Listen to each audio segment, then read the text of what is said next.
Buradan yolun alayım.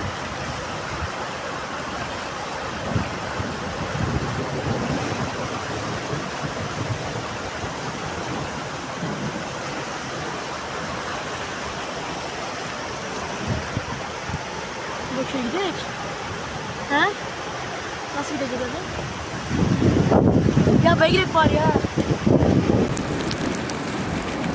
Öğrenciler Tunceli yolu trafiğe kapalı.